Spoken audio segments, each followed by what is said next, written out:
un ejemplo, una inspiración. Don Nemesio y Valentín Díez, los dueños, los más enamorados del Toluca. La siguiente imagen es para ti, Santi. A ver, ¿qué opinas de este personaje? Histórico, clave, un amigo, un ejemplo también, y nos ha enseñado mucho. ¿Y lo van a retener o se les va a ir? Porque ya ven que es como muy nómada. No, él está muy contento. Él está lo ha dicho abiertamente, está muy contento. Y si algún día se va, no es que se vaya a otro proyecto, sino a descansar la cabeza. A ver, la siguiente imagen es para Francisco. Adelante, cuéntame de tu crack. Pues la congruencia absoluta. Un profesional de todo a todo, un fuera de serie, pero disciplina, congruencia, compromiso, sencillez, profesionalismo. Es un tipo que si lo conoces todavía lo admiras más. ¿Quién lo vio, lo encontró y lo trajo? Pues tenemos un equipo importante de análisis y después en ese momento también Renato era el técnico, obviamente Santi, Toño, Ciña. Había un análisis previo, una búsqueda, estaba en los candidatos y después cuando toda la ecuación llega y tiene sentido que el técnico también lo conocía perfectamente y afortunadamente se adaptó muy rápido porque esa es otra, ¿no? Tenemos una última imagen y después vamos con preguntas a mansalva. 2 imágenes más. ¿Cómo le hiciste, Santi, con este hombre? Fue una oportunidad y una historia increíble y creo que fue el momento exacto.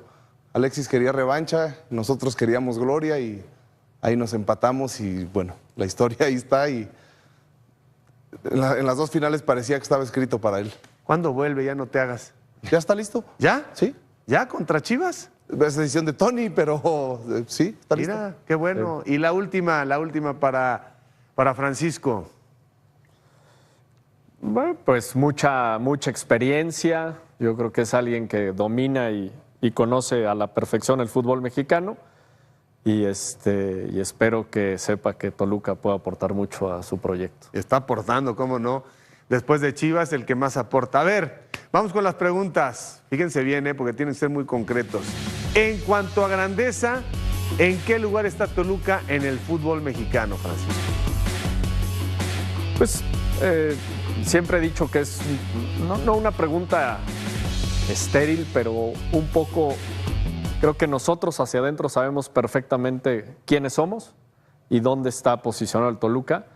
Y sin duda es un equipo y una institución grande. Ahora, después son gustos, es más o menos convocatoria, más popularidad, pero todos los elementos que necesita una institución y un club para ser grandes, Toluca lo tiene. Estamos de acuerdo totalmente. Más allá del alcance, Toluca tiene más títulos que Cruz Azul, por ejemplo. Vamos con... Y ya está también en la búsqueda de bajar al Guadalajara. Vamos con la siguiente pregunta, Santi. ¿Toluca está dispuesto a priorizar la selección de México sobre sus competencias? Sí, es un acuerdo que se hizo y en todo momento hemos apoyado. Avísale a Mohamed. No, bueno, a ver, eso yo creo que tengamos un punto de vista distinto. Ajá. No quiere decir que no apoyemos y que no estemos dispuestos al compromiso total que se generó. Han habido juntas y pláticas con Mikel, con Duilio, con Javier y el compromiso de Toluca siempre ha estado. Pero a ustedes si las sigues de 4 patas les quitan 2, ¿eh? Sí. Nos preparamos un poco para eso, pero bueno, un tipo como Alexis, que es el alma del equipo, un tipo que es el mejor en su posición, que es Marcel, y luego pues Gallardo ya lo vieron. Y ojalá Everardo tenga su oportunidad, pero bueno, como lo dice Santi, el apoyo a la selección está ahí, pero pensando en el proyecto del equipo y los 2 torneos que estamos disputando, por supuesto que nos afecta. A ver, la siguiente pregunta. Con todo, fíjense bien, ¿eh? ¿Qué tan cerca está este Toluca al de Cardoso, Vicente Sánchez y Ciña? Lástima que no está Ciña acá. Yo te diría que, a ver, en esa época era un poco más sencillo retener una generación tan importante como la que tuvo Toluca. Hoy es difícil, pero se conjuntó un equipo con una base de mexicanos muy importante y con extranjeros que se adaptaron muy rápido y que están marcando diferencia.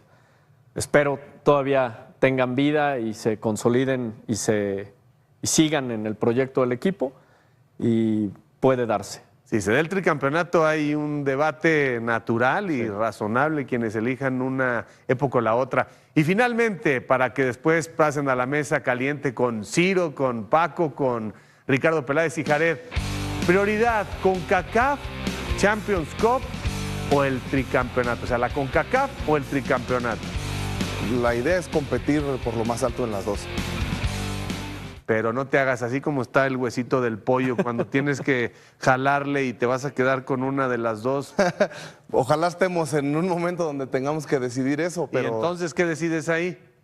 CONCACAF. Eso, también. Sí, hay una ilusión por un título internacional y también empezando por el turco y por todos. Creo que es importante. La ultimísima, a ver, fíjense bien, porque esto también los va a poner a pensar. ¿Cuál es la prioridad ahora? ¿Qué motiva más? ¿Empatar el tricampeonato del América o superar en títulos a Chivas? Pues en tándem se dan las dos, ¿no? Pero ¿qué ilusiona más? ¿Qué motiva más? ¿Te motiva más Chivas o te motiva más el América? Pues a lo mejor suena un poco egoísta, pero pensamos más en nosotros y después las consecuencias de superar a Chivas y igualar este tricampeonato. Pero la realidad es que lo que queremos es que el equipo compita en los dos torneos, ojalá y se puedan ganar los dos, pero sobre todo que siga la inercia de un grupo muy sano, ¿no? Tony siempre lo dice, y creo que pensando en la pregunta anterior de poder tener una generación dorada, lo importante es la continuidad y, insisto, los dos campeonatos que se ganaron con todo al límite y por eso el grupo sigue con mucha hambre. Eso es lo más importante. Bueno, bienvenidos a Fútbol Picante, se va a poner bueno esto, con estos dos importantísimos personajes para explicar el éxito presente del Toluca. Empezamos.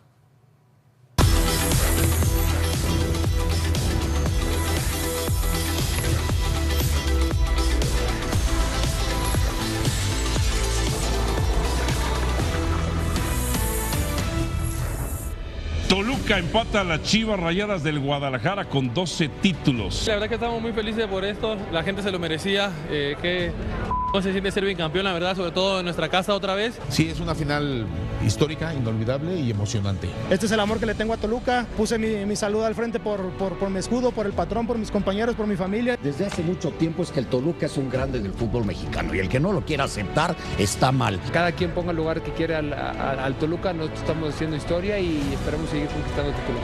Es un equipo muy bien manejado, un equipo que está contento y un equipo que defiende a su técnico en la cancha. Historia pura estamos haciendo y bueno, hay que seguir por este camino con humildad, con respeto. Me parece que deja muy en claro Mohamed que es ya uno de los mejores directores técnicos de la historia del fútbol mexicano. Campeones de punta a punta, más puntos, más goles, todo bien, todo bien. 4 títulos, se dice fácil, hay que disfrutarlo porque se trabajó intensamente. Esperemos que quede todavía historia por contar.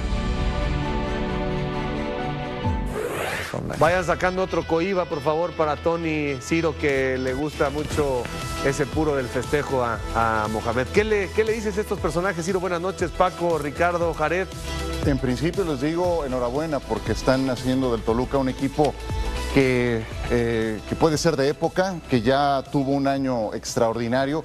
Y escuchándolos en las preguntas que les hacías, el Toluca pasó de un equipo contendiente que estaba ahí a la búsqueda de los títulos a ser ese que los conquistaba. Y la prueba de ello es el 2025. Y pensando en el salto al siguiente nivel, tal vez podría ser convocatoria nacional. ¿Cómo van, Paco, en ese rubro, en ser un equipo de convocatoria nacional? Porque recuerdo que hablabas que lograron conectar con la afición localmente. Sí. ¿Cómo van en ese crecimiento a nivel global? Bueno, a nivel nacional. Más amplio. No, vamos bien. La realidad es que, como bien lo dices, contendíamos. Hoy se hizo realidad ganar los campeonatos. Me parece que hubo una inversión muy importante. Creo que el éxito viene acompañado de la inversión, o la inversión acompaña al éxito, y no necesariamente la garantiza, pero sí se necesita. Y la segunda, hubo un trabajo en muchos frentes para generar una buena experiencia en el estadio, para conectar y entender el perfil de nuestros aficionados, qué los hacía sentir orgullosos. Y después de lo menos fuimos a lo más, y creo que poco a poco existía el respeto hacia Toluca y hoy me parece que existe más allá del respeto, un reconocimiento y mucha gente se identifica con un proyecto como Toluca y eso poco a poco se construye a nivel nacional. La localización es una del equipo, es en una ciudad que está muy cercana a la Ciudad de México, eso juega a favor y en contra en algunas cosas, pero bueno, la realidad es que sí hemos hecho un esfuerzo en muchos frentes, aparte de la cancha, para poder lograr eso. Sí, yo los felicito realmente, porque son 3 títulos, porque es campeón, campeón y campeón de campeones, o sea, consecutivos, ¿no? Entonces, ¿cómo hacer, Santi, como director deportivo, cuando estás ganando y ganando? Siempre he dicho que cuando se gana también hay que renovar, y lo han hecho, han llegado jugadores.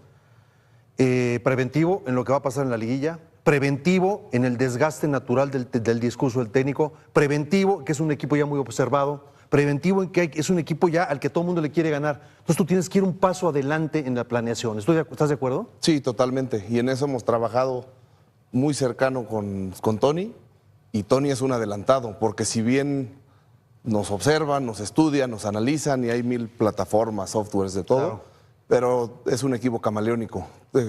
Te pone línea de 4, línea de 3, te domina el partido, a veces mejor parado y te contragolpea.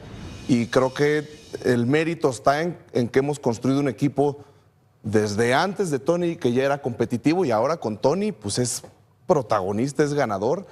Y también, como decía Paco, el grupo está muy sano y Tony siempre lo dice, se han hecho públicos esos videos, humildad, compromiso y trabajo, y el grupo se ve así y quiere ganar más. Entonces ya nos gustó y claro, sin duda vamos por más. Sin duda. Yo, Francisco, buenas noches a todos y bienvenidos. Yo les preguntaría, ¿qué les pasaba por la cabeza en el momento que... Porque hubo un inicio donde vimos el Toluca que va en busca del campeonato. ¿Por qué nos damos cuenta? Por las contrataciones, por lo que está invirtiendo en cuanto a jugadores, en cuanto a técnico. Llegó Nacho Ambriz, no funcionó, llegó Paiva, no funcionó, y había inversión, y había contrataciones, y buenos jugadores. ¿Qué les pasaba por la cabeza en este momento? Es decir, ¿qué nos está faltando? ¿Qué está pasando con el equipo? Yo siempre digo que el fútbol está lleno de detalles, y si tú ves el camino, porque es muy duro, o sea, una etiqueta de decir, este técnico no funcionó, porque había pues prácticamente una obsesión por ganar un título que había tardado muchos años y que habíamos estado ahí peleando. Después se empezó a hacer un mejor equipo y la realidad es que si tú ves el camino de las finales, sobre todo la del América, estuvo lleno de detalles en donde podíamos haber quedado eliminados desde la ida con Monterrey, después la vuelta, Santi lo sabe, traíamos, yo sí lo digo abiertamente, una losa y una presión grandísima.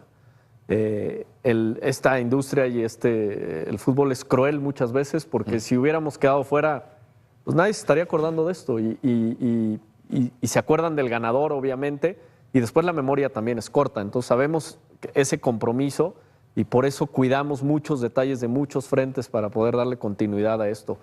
Pero sí, sentíamos que se nos podía ir, sobre todo en algunos momentos, y creo que trajimos un técnico que es experto en esto, que él también lo dice, esto está lleno de detalles y se encarga de construir un prestigio y lo hemos construido poco a poco. Tengo 2 preguntas. Bueno, primero, nuevamente, felicitaciones. Fútbol Picante les da suerte, ¿no? Sí. Y vamos a ver si se vuelve a dar el tricampeonato ahora que Ojalá. Están acá. Primero eso, el felicitarlos. 2 preguntas. Una para ti, Francisco, cortita. Todo lo que has implementado, lo que han implementado en Toluca, ¿has considerado el exponerlo a la gente que está encargada de manejar el fútbol mexicano para poderlo replicar? ¿O tú dices, nosotros hacemos lo nuestro y después cada quien hace lo que le corresponde?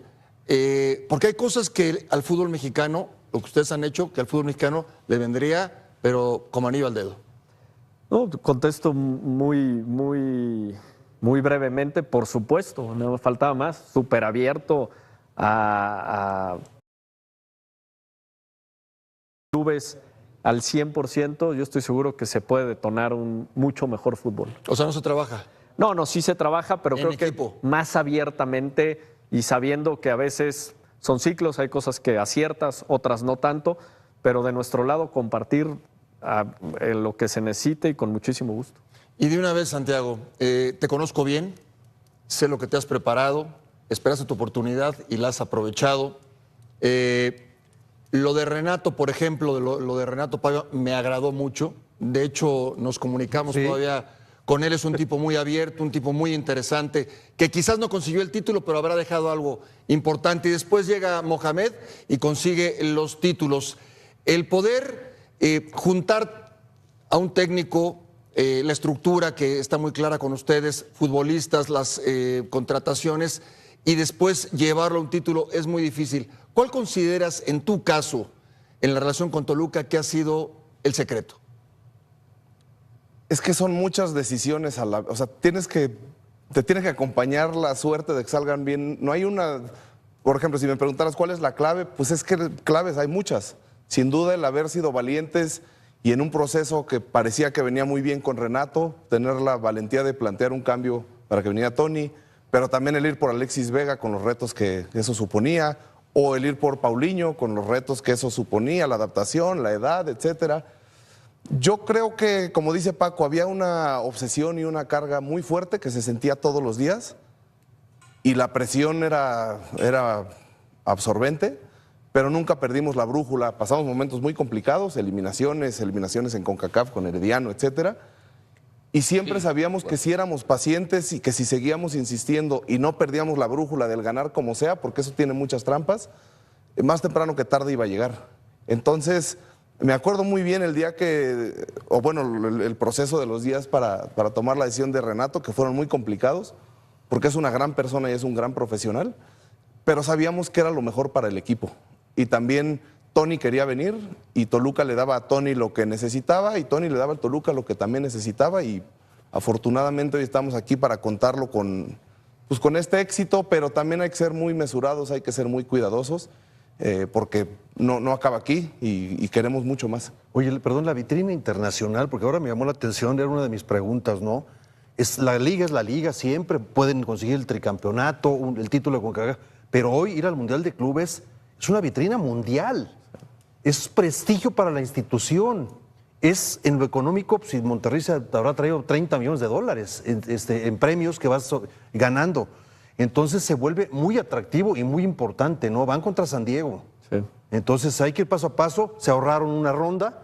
El equipo llegará descansado, pero están enfocados, me parece. Yo sé que en todo, lo sé, la contestación, pero específicamente en este tema, ¿no? Sí, para ambos.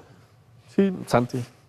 Sin duda, hay pocos jugadores que les tocó lo de Herediano, pero los que están la tienen muy fresca y saben que estamos en deuda en lo internacional. Sí, que vinieron los ganaron acá. Sí, ¿no? Y fue un golpe muy duro. Fue desde que yo estoy en Toluca, no me acuerdo un día tan triste y tan escandaloso, ¿no? Pero ya queremos, hay un proceso y primero está Chivas y después está Pumas y estará Juárez, pero sí tenemos la mira en el 11 de marzo, pero afilada. Y además hay que hacer goles porque el criterio de ganar, San Diego, asumiendo que le ganen, hay que machacar porque eso te va generando el asunto de estar recibiendo en la CONCACAF. ¿Quién pensó en Córdoba? Yo sé que Mohamed haber dicho validado, pero ¿fue Tony quien dijo, quiero a Sebastián? ¿O le dijeron, oye, esta posibilidad con Córdoba? Y dijo, por supuesto. Creo que parece lo mismo, pero no lo es. Bueno, fueron las dos, a lo mejor Santi te puede dar más detalle, hubo una oportunidad y cumplía también con las especificaciones de una posición en la que teníamos que cubrir en el caso de tener que jugar la liguilla sin seleccionados y la semifinal de vuelta de CONCACAF, ojalá y estemos ahí, sin selección. O sea, un poco lo de Alexis, ¿creen que van a revivir a Sebastián? Y Pavel, por Marcelo, o sea, Marcelo Alexis, ¿no? Sí, y luego está también Díaz Price, o sea, en esa zona del campo. Inclusive Nico Castro puede, o sea, el que sabe de esto y el que pone la alineación es Tony, pero me parece que nos tratamos un poquito de proteger de escenarios y bueno, Sebastián, todo el mundo sabe la calidad que tiene y ojalá, y bueno, un poco la idea era esa, ¿no, Santi? Yo les preguntaría, para ti, Santi, sería, ¿Qué está haciendo diferente Toluca? Es que es una pregunta complicada y te voy a explicar por qué. Porque todo lo que te conteste puede sonar muy soberbio, porque No, quizá lo... Pues es que los resultados ahí están, no, entonces no va a ser soberbia prácticamente, ¿no? Lo más visible tal vez sea el primer equipo, pero a mí me llena de orgullo, de satisfacción y de mucha ilusión lo que estamos construyendo en Fuerzas Básicas. Hicimos una inversión ahí de la mano de la que se ha hecho en el primer equipo, porque para nosotros no es nada más cumplir con un requisito, tenemos una responsabilidad con la sociedad, con el dueño del club, con la institución y con todos esos jóvenes, de formarlos y formarlos bien. Entonces, también en el fútbol femenil hemos hecho lo pertinente para competir. Pero bueno, insisto, se han tomado muchas decisiones que la gran mayoría afortunadamente han salido bien. Tenemos, creo que, una columna vertebral muy importante. Tenemos una base de mexicanos que ahí apuntamos a hacerla muy sólida y después que los extranjeros fueran muy seleccionados. Y ojalá que poco a poco tengamos más canteranos en el primer equipo, que ese es el objetivo. Oye, perdón, antes de ir a corte rapidísimo, ¿es cierto lo de Paulinho a la selección? O sea, es que un tricampeonato de goleo suena en todo el mundo, ¿no? O sea, ¿es cierto o es un rumor o sí hay posibilidades de que vuelva a la selección nacional de Portugal? Sabemos la competencia que tendría en la posición, ¿no? Así es. Pues no sabe nada. Como tal, no ha habido ¿Dónde una... lo oíste? El rumor No, que suena no, fuerte. le preguntaron al técnico en una conferencia de prensa y respondió. Desafortunadamente no tengo los elementos para contestarte por él. Yo pensaría que por el presente que está viviendo, por donde se va a jugar el Mundial, sin duda lo tendrían que considerar. Muy atractivo. Bueno, vamos a ir a mensajes y regresamos porque hay varias preguntas. Por ejemplo, si sirven las semanas que le va a quitar Javier Aguirre a 3 bastiones al Toluca, si avalan la queja de Mohamed, porque Mohamed no es tan político como aquí, como sus jefes. Vamos a regresar con eso y mucho más. Por ejemplo, yo sé que vas a decir, no, ni modo que en el Estadio Azteca, pero ¿por qué no pensar una vez al año, para que no se enoje la gente del Toluca, una vez al año, institucionalizar que seas el primer equipo que juega un partido por año en diferentes campos como local? Ahí va el Toluca a jugar como local en Guadalajara, un partido. Y entonces empiezas a medir cómo la gente de Toluca, la gente de la Ciudad de México, también quiere participar. Hay gente de Toluca que vive en la Ciudad de México, ya sé que van y vienen, pero... No, totalmente, ya les llenamos la mitad del estadio en Aguascalientes. Eso. Bueno, regresamos de Fútbol Picante. Hubo muchos. Llevan 40 días antes y te meten partidos todos los días. Para eso directamente que los equipos no juguemos el torneo y listo. Ahora el miércoles juegan con Islandia en Querétaro. Nosotros jugamos el sábado con Chivas. Total, si pierdes la culpa es del técnico, no pasa nada. Ya se fueron a Bolivia. Gallardo y Marcel vinieron arruinados de la cintura. El chico Ever también. Bueno, Ever, ¿no? Si los van a tener 40 días concentrados, o sea, este semestre, no le hubiesen metido tanto partido amistoso para que puedan estar trabajando con el equipo y que lleguen corriendo sin tanta carga de partidos al Mundial. Es una preparación que están haciendo y lo que pasa es que, bueno, ni piensan en los equipos, cada uno piensa en, ya saben qué, está bien. Obviamente, si yo estuviera en la selección, por allí pensaría lo mismo. Mohamed, Chiro, con la última frase, pues, como que reculó, ¿no? Sí, exactamente. En seguimiento a esto que comenta Antonio Mohamed, mi pregunta para ustedes sería, ¿de qué tamaño es el problema que le están creando a un club con el Toluca con esto que expone su entrenador? A ver, yo pienso que ese es Tony. Tony te va a decir lo que piensa, ¿no? Y va de frente y lo dice internamente y creo que por eso hemos caminado bastante bien, porque hablamos muy de frente cualquier cosa que haya que tratar. Él lo habla abiertamente también en cámara y bueno, él es su pensamiento y yo creo que está defendiendo su proyecto y de la misma manera al final dice, y si estuviera yo como técnico de la selección, pues defendería el mío, ¿no? Creo que fue un acuerdo que se hizo en federación, apoyar a la selección. Eso no quita que tapemos el sol con un dedo y digamos que no nos afecta. Pues claro que nos afecta.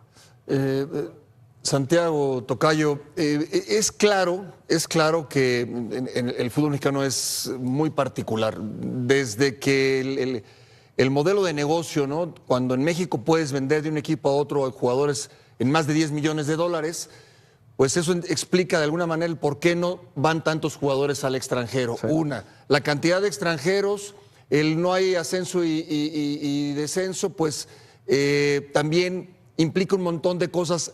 Ante toda esta situación, te toca un mundial en casa, vienes del peor mundial en los últimos años, el de Qatar, que fue un desastre. Cuando ustedes en corto platican, sin que nadie los escuche, ¿no? Sin que nadie los escuche, ¿cómo le podemos hacer para convencer a los que toman decisiones de que regrese el ascenso y el descenso, de que haya menos extranjeros, que el jugador mexicano sí vale la pena apostar por él y que además consigues títulos?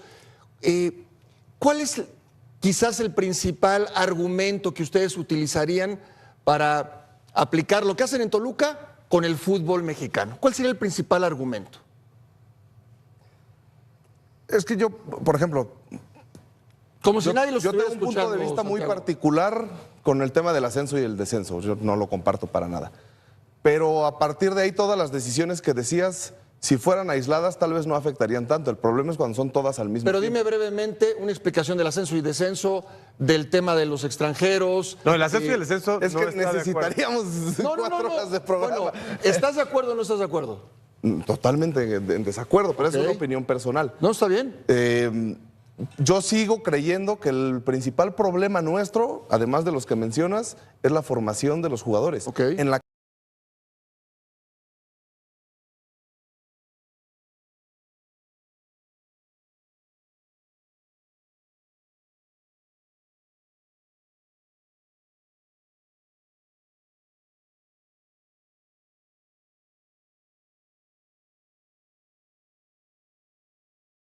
...19 no vas pintando, va a ser muy difícil. Pero sí, Francisco, perdón, es evidente, porque nos tocó coincidir, yo como director deportivo en otros equipos, contigo en la misma época, y no me dejarás mentir que ir a cualquier plaza, a la que me digas, Morelia, Veracruz en su momento, era difícil ir a ganar cualquier partido. Esa es la realidad. Santos, Necaxa, hoy Tigres, Monterrey, Cruz Azul, América y Toluca. Chivas ya se metió en la conversación, me parece, y luego puede salir Monterrey porque anda muy mal, y se puede meter otro, pero es una liga que está partida y después hay un espacio brutal y los demás que no aspiran a nada, aspiran a mantenerse, bueno, no a mantenerse porque se mantienen perdiendo también, pero el futbolista se vuelve mediocre. Es evidente que algo está sucediendo en el fútbol mexicano, ¿sí o no? El logro deportivo son pocos los que van por él. Sí, a ver, sí, lo que dices, nosotros nos tocó una semifinal de Copa en Zacatepec, son bravísimas. Durísimo. Luego fuimos a Tapachula. Pero también contestando lo que nos preguntaba Paco y un poquito tomando lo que decía Jared, de Toluca, lo que tratamos de hacer, porque aquí estamos Santi y yo, pero atrás hay un equipo de trabajo muy grande, empezando por un dueño que es un ejemplo, con la congruencia absoluta, un consejo que nos ha respaldado y nos ha apoyado y que tiene presencia en las decisiones de la federación junto con nosotros y que cada uno, un poco el éxito es que cada uno nos encargamos en lo que detectamos que podemos aportar y que somos buenos.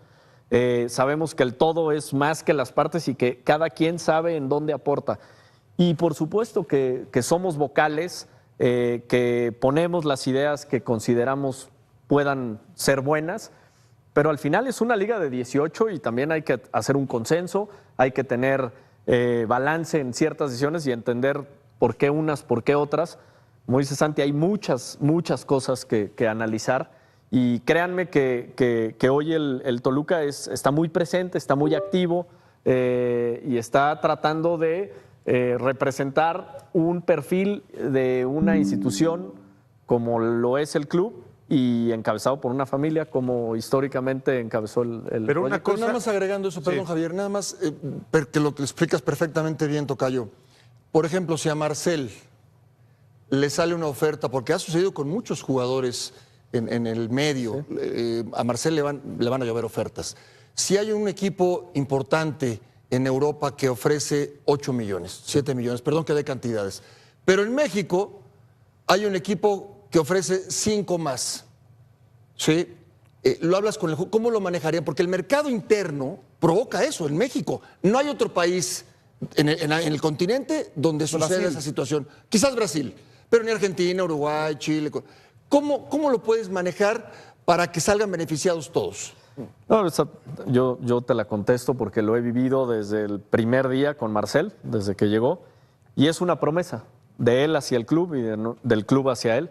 Y yo sé que se dice fácil y suena romántico, pero sí estaríamos dispuestos a dejar dinero en la mesa por apoyar un proyecto de un chavo que se comprometió con el club, con su trabajo, y que si su sueño es jugar en Europa y eso no representa tanto dinero como una oferta local o como ya la hubo desde Brasil en Palmeiras, dejaremos dinero en la mesa y apoyaremos el proyecto de Marcel que vaya a Europa.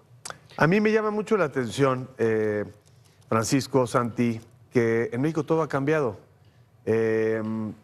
Ha habido diferentes partidos políticos en el poder, ¿no? La democracia en la federación, cuando me platicas del tema este de que se propone el 60 días, etcétera, digamos que es una asamblea abierta, o sea, o nada más te dicen, oye, hay esta idea, apoyas, no apoyas, y puedes argumentar, puedes estar en contra, puedes decir, oye, a mí me parece que esto no va a servir de mucho, al contrario, le das en la torre al campeonato. O sea, pasan la minuta y hay quien dijo en su momento, no, yo no estoy de acuerdo en esto y a ver, ¿por qué no 10 a favor y 7 en contra o no?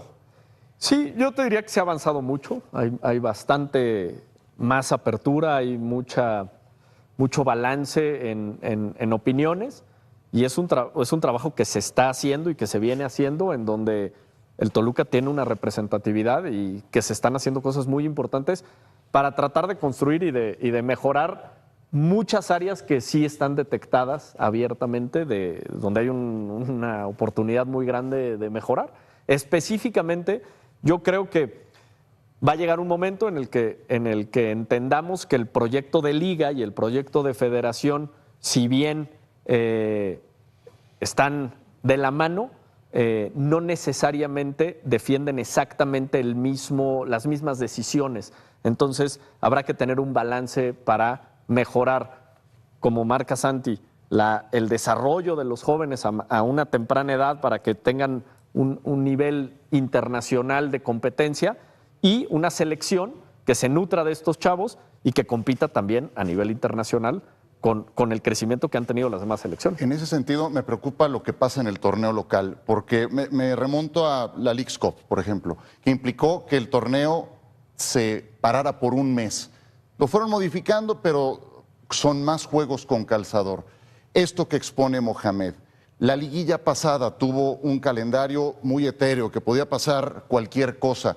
Ahora esta liguilla sin seleccionados, lo que expone Tony, siendo la liguilla el producto estelar, el producto más importante de la liga, ¿no sienten que el torneo local debería estar mejor cuidado? Pues sí, si lo vemos desde el punto de vista club como unidad de negocio y de logro y de objetivo, probablemente sí. Pero también creo que si tú volteas a Europa, pues hoy la Champions es igual o más relevante que algunas ligas. Probablemente en la inglesa le dan prioridad a la Premier League, pero en algunas otras europeas le dan prioridad a un torneo como la Champions. No estoy comparando, pero me parece que tiene más que ver con la calendarización y también con las distancias en que se recorre. No es lo mismo competir en su momento en Libertadores y viajar a Brasil y Argentina que volar de Francia a España o a Inglaterra. Yo creo que es un tema de calendarización. El tema del Leagues Cup se está revisando también para que sea más competitivo, más equitativo, para que los clubes mexicanos compitan de mejor manera. Pero yo sí les puedo decir que parece que es un partido que no era muy relevante, el Campeones Cup, pero ya que estás ahí, lo ganas, compites, le ganas al Galaxy en su casa, sabe muy bien ganarlo también. Todo suma, pero creo que el formato tiene unas áreas de oportunidad importantes. Francisco, una pregunta me parece clave porque muchos no coinciden, y yo lo estaba platicando con Mikel Arriola. ¿Los intereses de la liga tienen que ir en paralelo con los intereses de la Federación Mexicana de Fútbol, llámese Selección Nacional, sí o no? En algunos aspectos sí, no en todos. ¿Me puedes poner algunos ejemplos?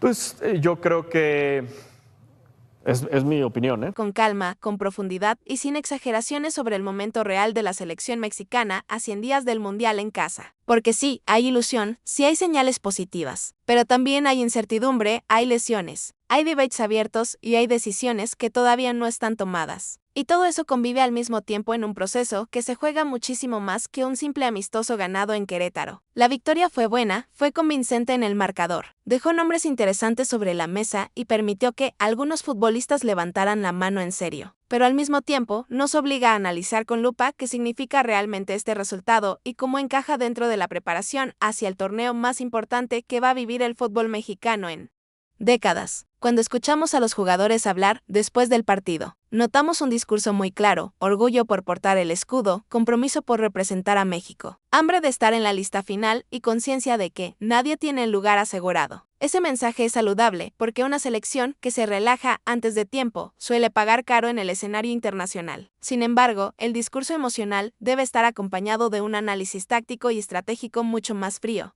Y ahí es donde empieza lo interesante. La selección ganó, sí, pero también es cierto que el rival no representó la máxima exigencia posible. Eso no invalida lo hecho en la cancha, pero sí obliga a contextualizarlo. En los primeros minutos del encuentro hubo dudas defensivas, hubo errores individuales en salida y hubo una atajada importante del portero que evitó que el partido tomara otro rumbo. Ese detalle es fundamental, porque en el Mundial no hay margen para regalar nada. Una desconcentración al minuto 5 puede definir la clasificación o la eliminación. Después de ese inicio nervioso, México tomó el control, encontró amplitud por las bandas, generó asociaciones interesantes y mostró contundencia en el área rival. Esa contundencia fue uno de los puntos más destacados, porque durante mucho tiempo se criticó que el equipo llegaba pero no concretaba. Ahora bien, esa eficacia se mantiene ante defensas más organizadas, más físicas y con mayor jerarquía. Esa es la pregunta que todavía no tiene respuesta definitiva. Uno de los temas más comentados fue la irrupción y consolidación de ciertos futbolistas que vienen en buen momento con sus clubes. Armando González, por ejemplo, ha generado consenso como una opción real en la delantera. Su movilidad, su energía para presionar y su olfato en el área lo colocan hoy como un candidato serio para ser el segundo delantero del equipo. Pero el fútbol es dinámico y la competencia interna sigue abierta, especialmente con la recuperación de jugadores importantes que están lesionados. La gestión de esas lesiones será determinante en las próximas semanas. El entrenador mencionó nombres clave que todavía están en proceso de rehabilitación, algunos con plazos de 6 a 8 semanas, otros con incertidumbre mayor. Cuando estás a 100 días de un mundial, cada semana cuenta, cada parte médico puede alterar la planificación. La posición del portero también genera debate. El técnico habló de 2 decisiones que no le gustaron, pese a mostrarse en términos generales tranquilo con la portería. Ese tipo de declaraciones no son casuales. En el alto rendimiento, el mensaje público también es una herramienta interna. Mantener la competencia abierta evita que alguien se sienta intocable. Y en un torneo corto, la portería puede decidir el destino de un equipo. México históricamente ha tenido figuras fuertes bajo los 3 palos. Y definir al titular definitivo no es solo una cuestión de rendimiento técnico, sino de liderazgo, carácter y experiencia en escenarios de presión máxima. En el mediocampo, la conversación gira en torno al equilibrio. El equipo mostró capacidad para atacar con varios hombres, pero también dejó ver momentos donde la compactación defensiva no fue perfecta. El propio entrenador habló de la necesidad de estar más juntos, de no quedar largos ni abiertos. Esa observación es clave. En el fútbol moderno, la distancia entre líneas debe ser mínima cuando el equipo pierde el balón. La transición defensiva es tan importante como la construcción ofensiva. Si los volantes presionan sin respaldo, si los laterales se proyectan sin cobertura, el rival encuentra autopistas. En el amistoso reciente no se pagó caro, pero en el Mundial ese tipo de errores puede ser letal. Otro tema que surgió fue la diferencia entre ilusión y realidad. Algunos dirigentes han hablado de igualar el mejor resultado histórico, alcanzar al menos los cuartos de final. Es un objetivo legítimo, especialmente jugando en casa, pero el entrenador fue prudente al evitar promesas anticipadas. Esa prudencia es coherente con la experiencia mundialista que posee. En torneos de este nivel, cualquier exceso de confianza se castiga. La localía puede ser un factor positivo, pero no garantiza superioridad competitiva. Lo que sí puede hacer la diferencia es la preparación adecuada, la consolidación de un once base y la claridad en la idea de juego. En el entorno mediático siempre habrá polarización. Un sector verá el vaso medio lleno, otro lo verá medio vacío. Lo importante es que el cuerpo técnico no se deje arrastrar por ninguno de los extremos. La autocrítica debe ser constante. El partido dejó virtudes evidentes, actitud, conexión con la afición, hambre de protagonismo. Pero también dejó tareas pendientes, mejorar la salida bajo presión, ajustar la marca en pelota parada, perfeccionar la toma de decisiones en el último tercio cuando el espacio es reducido. Más allá del análisis individual, el gran desafío es construir identidad. ¿Qué quiere ser esta selección?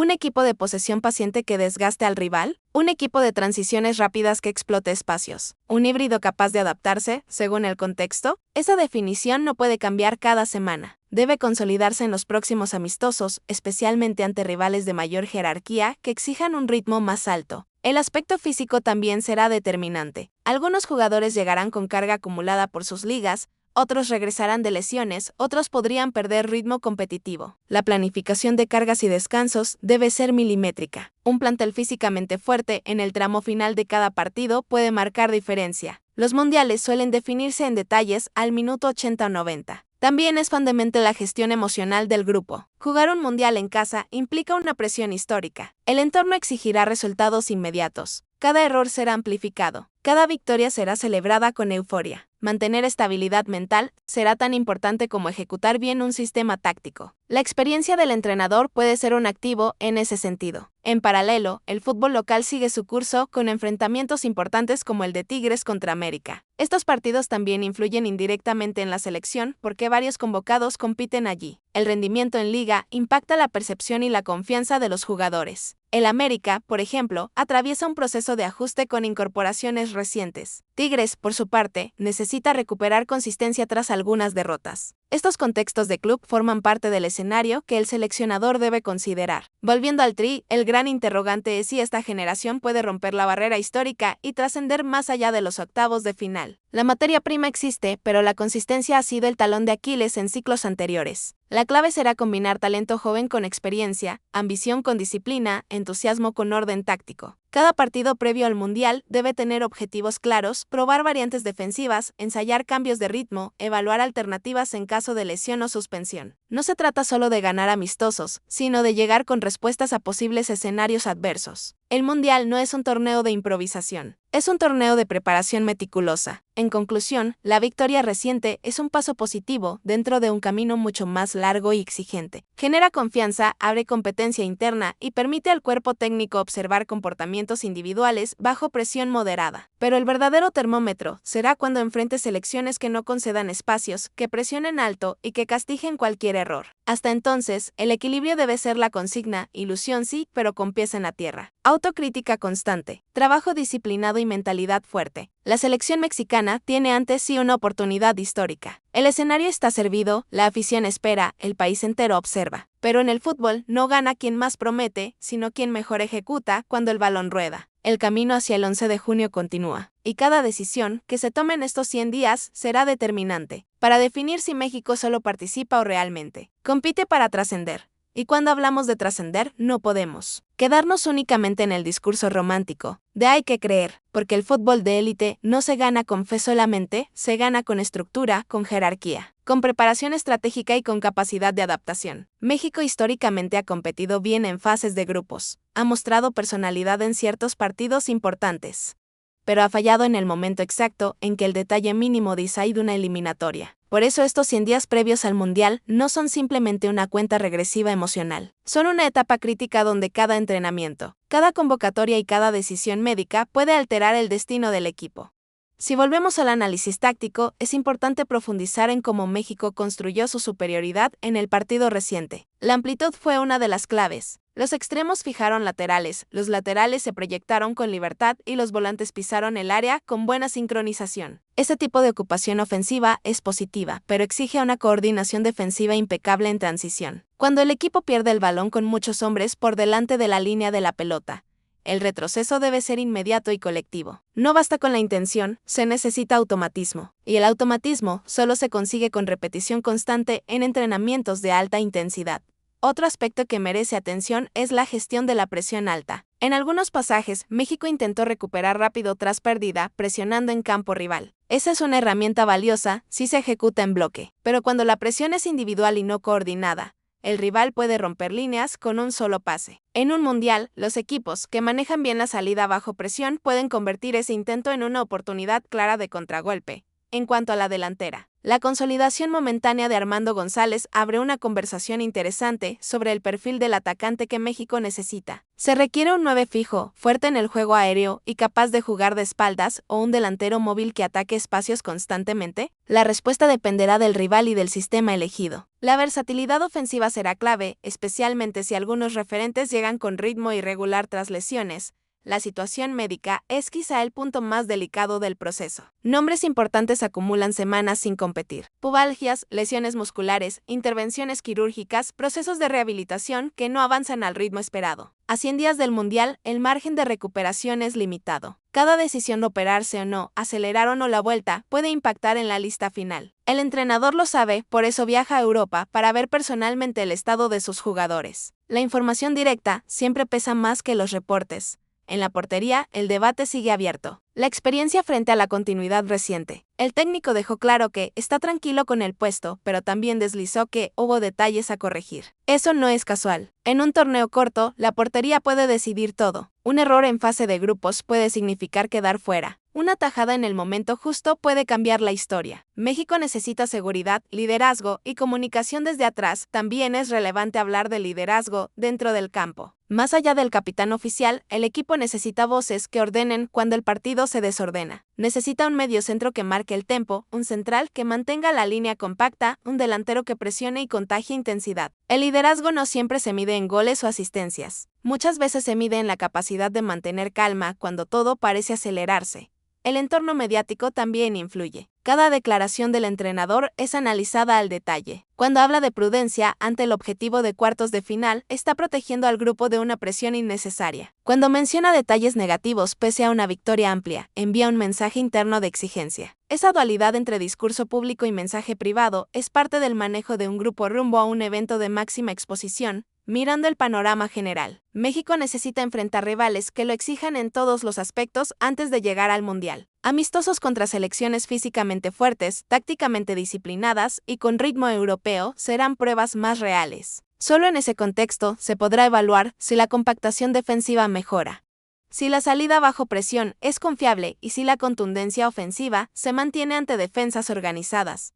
No se trata de minimizar lo conseguido. Ganar con autoridad siempre suma confianza, pero la confianza debe apoyarse en fundamentos sólidos. La ilusión sin estructura es frágil, y la estructura se construye con coherencia táctica y disciplina mental. En paralelo, el fútbol local sigue ofreciendo indicadores. Tigres, América, Guadalajara, Toluca. El rendimiento de los seleccionables en sus clubes influye directamente en su forma física y en su estado anímico. Un jugador que llega en racha positiva aporta energía. Uno que atraviesa crisis de resultados puede arrastrar dudas. El seleccionador debe equilibrar ambos mundos. Si algo queda claro es que el proceso está abierto. La lista definitiva aún no está cerrada. Las lesiones pueden alterar jerarquías. Las actuaciones en amistosos pueden consolidar o debilitar candidaturas. Esa competencia interna puede elevar el nivel colectivo si se gestiona con transparencia. En síntesis, el triunfo reciente es un paso dentro de un camino mucho más complejo. México mostró intensidad, amplitud y eficacia, pero también dejó señales de que aún debe ajustar detalles finos. La meta histórica de alcanzar al menos los cuartos de final no se logrará solo con entusiasmo. Se logrará si el equipo consigue combinar talento con orden, agresividad con inteligencia y confianza con autocrítica. El reloj avanza hacia el 11 de junio. Cada día cuenta. Cada decisión suma o resta. El Mundial en casa no será indulgente con errores repetidos. La oportunidad es histórica, pero la exigencia también lo es. México tiene la posibilidad de escribir una página diferente en su historia mundialista. Para hacerlo, deberá convertir estas buenas sensaciones en consistencia real cuando el nivel de oposición sea máximo.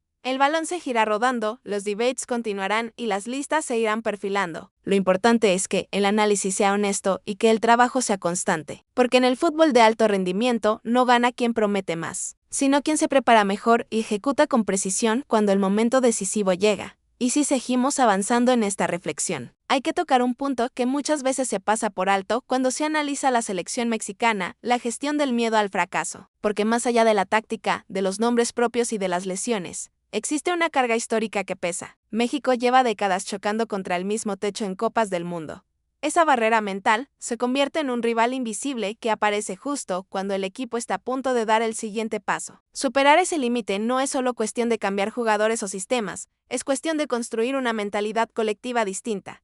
El entrenador lo sabe. Por eso insiste en la prudencia. No se trata de apagar la ilusión, sino de evitar que la ilusión se transforme en presión descontrolada. Cuando un dirigente habla de cuartos de final como meta mínima, genera un estándar externo. Cuando el técnico responde que ningún rival es fácil y que falta ver cómo llega el equipo, está protegiendo el proceso. Esa diferencia de discurso no es conflicto, es estrategia. Ahora bien, si entramos a lo puramente futbolístico, hay que hablar de la estructura defensiva. México necesita reducir los espacios entre líneas. En el partido reciente hubo momentos donde el equipo quedó demasiado largo. El propio entrenador mencionó que no le gusta que el equipo sea muy ancho o muy largo porque se vuelve vulnerable. Esa vulnerabilidad no se notó tanto ante un rival limitado, pero frente a selecciones con mediocampistas de precisión quirúrgica puede ser letal. La compactación es un concepto sencillo de explicar y complejo de ejecutar. Requiere sincronización total. Si el delantero presiona y el mediocampo no acompaña, se rompe el bloque. Si el mediocampo salta y la defensa no achica, aparece un hueco. El fútbol moderno no perdona descoordinaciones, también es importante analizar la salida desde atrás bajo presión. México quiere construir, quiere tener la pelota, quiere progresar con juego asociado. Pero cuando el rival presiona con 3 hombres intensos, la primera línea debe ser técnicamente impecable. Los centrales deben saber cuándo arriesgar y cuándo dividir. El medio centro debe hacer línea de pase constantemente. Y el portero debe ser parte activa del circuito. En el Mundial, no habrá salidas cómodas durante 90 minutos. En el plano ofensivo, la movilidad es un punto fuerte. Los extremos no se quedan pegados a la banda todo el tiempo. Intercambian posiciones, atacan espacios interiores y generan confusión en la defensa rival. Ese dinamismo es positivo, pero cuando enfrentas defensas cerradas que repliegan con disciplina, la creatividad individual se vuelve determinante. México necesitará jugadores capaces de romper líneas con un pase filtrado o con un regate en espacios reducidos. Ahí la recuperación de algunos lesionados puede ser clave.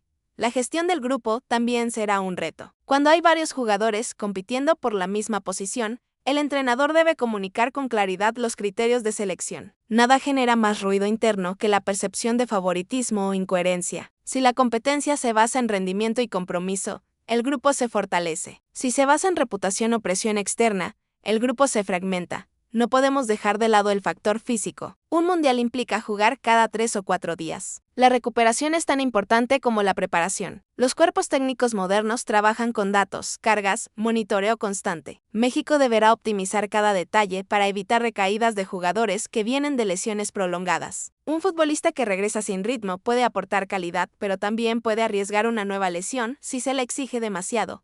En paralelo, la presión social crecerá. A medida que se acerque el debut, la narrativa mediática se intensificará. Cada partido amistoso será interpretado como señal definitiva. La selección deberá aprender a convivir con esa lupa permanente.